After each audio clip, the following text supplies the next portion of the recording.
Good news, everyone! It looks like we are finally getting the much needed updates to the mod, the Conduits, as well as the Covenant Balancing from a recent blue post by Blizzard. Hello guys, how's it going? My name is Dalaran, and in today's update we got some exciting news for the future updates on the beta. For any of you wondering when the Shadowlands is going to be coming out, this post does not detail anything that has to do with a potential release date. I think we are going to be playing the beta for at least another month or so before we see anything concrete from Blizzard on the release date. But with the expansion pushed back, that means more time to spend on the beta and more time for us to test all the things that are still an issue in the current iteration of Shadowlands. So let's dive into some of the stuff that Blizzard want to talk about in the blue post, and I'll give you guys my opinions of where all these systems currently stand. The first thing we'll see is Blizzard talking about the Maw. The Maw is intended to be a desolate and brutal domain of the Jailer, and not a place any soul in the Warcraft cosmos hopes to ever visit, working to increase the visual distinction of the combat gameplay variety across the different areas of the Maw, as well as exploring and adding new localized events and world interactions. Players will venture into the Maw weekly to rescue souls to aid in restoring their covenants, and the mysterious broken Venari offers a range of cosmetics, convenience, and power rewards in exchange for Stygia. These goals need to be more immediately apparent early on. We'll share more info about specific updates when these changes are ready for beta testing and feedback. Now, I haven't made a video on the Maw, and I was actually planning originally on making the video showcasing everything there is to do in the Maw, what the process is looking like on the beta, but with Blizzard pushing things back, the Maw is one of those things that needs a bit of polish. If you had to compare Maw to any of the other zones that have been like the endgame zone, I guess you can compare it maybe to like Suramar.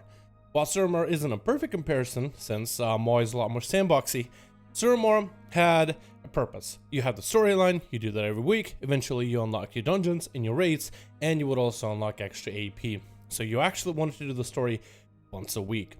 In the Maw, you don't really have a story. Instead, you go and rescue souls once a week, which they could be anywhere and everywhere. I mean, I don't think it's going to be difficult for you to do the weekly stuff in the Maw, but there's definitely a lot less direction, at least in the main weekly objective, giving you a specific goal, which those storylines would actually unlock more zones and more areas for you to hang around in the Suramar. It would give you more world quests to explore in Suramar, which gave you a lot more reputation, a lot more AP as well.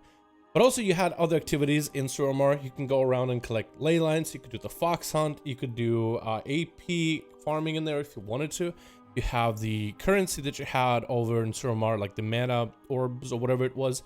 You had the withered event, so you had a lot of these side activities you could do anytime you wanted, and players would work on that stuff in their free time in Suramar if they were interested in it. But the Maw is kind of like side activities galore in comparison. There's more side activities, less of like this focus to the area. At least that would be my comparison of the Maw to at least another endgame area. And Blizzard mentioned themselves that there's a lot less direction, so we'll see where it goes from there. I do believe that they'll do a good job with this though, because the original, if you think this Maw is really bad, you should have seen the original Maw. There was a lot less direction and a lot less to do.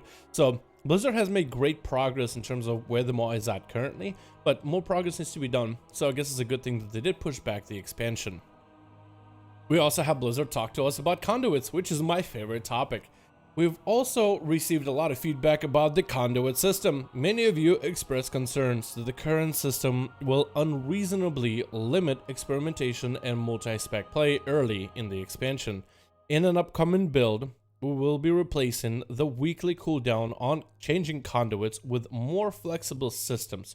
When first unlocked, the Forge of Bonds will be charged with 10 conduit energy, and placing a conduit into a socket will consume a single charge. Conduit energy recharges at a rate of 1 per day, up to a cap of 10, and adding a new conduit to your collection immediately restores 1 conduit energy as well. Our goal with this change is to ensure that, especially when players are acquiring new conduits and only have access to a small number of soul binds and conduit slots, all players feel free to try out new upgrades and to adjust their soul binds to support multiple specializations or activities.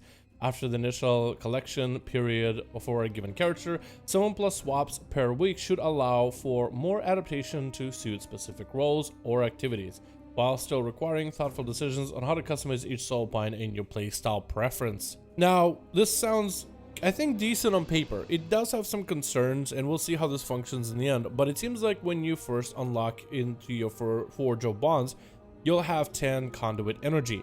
Every time you change a conduit, you spend that energy. So let's say you are someone who haven't unlocked too many soul binds, and you kind of need to swap from your protection paladin into a holy paladin if you want to run some dungeons. Well, that'll be 3 conduit energy. I don't think we'll have all 3 conduits unlocked at the very beginning. It'll probably be like 1 or 2 conduit, because you do need some renown to unlock soul binds as well. So you'll swap up a couple conduits, and that'll spend 2 conduit energy.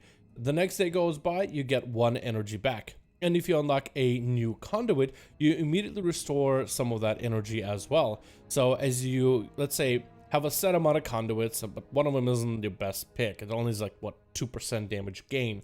Then you go into a dungeon and you do a Mythic Plus, and you unlock a higher quality of this other conduit. And you plug it into your sim website, and it says that it's like 2.5% DPS increase instead of the other, which is only 2%. For you, the 0.5% is bigger. So since you got a new upgraded version of a conduit, it restores your energy, so you can freely swap it and drop that sucker in if you so wish. Which I think is going to be a better system for getting new conduits or upgraded versions of conduits and replacing the existing ones as something for you upgrades. You're able to swap it in a lot easier. It doesn't seem like Blizzard really wants for us to be able to swap these out every single time. They also don't really want to attach some kind of a gold currency to it.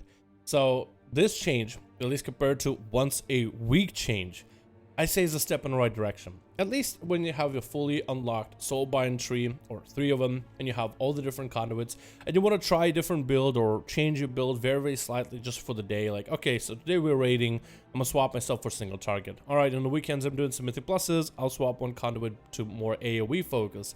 And over the time of waiting a day or 2, as long as you're not going through massive overhauls with your soul binds and conduits, you should be able to swap your stuff around fairly easily. This change also should help players that play multiple specs instead of just one a little bit more support, as it gives you a lot more freedom in terms of when you swap these things around and how often you swap them. So it looks like you might actually be able to, when you get your Forge of Bonds, you'll have 10 swaps in a single day, and every other day offers you a free swap.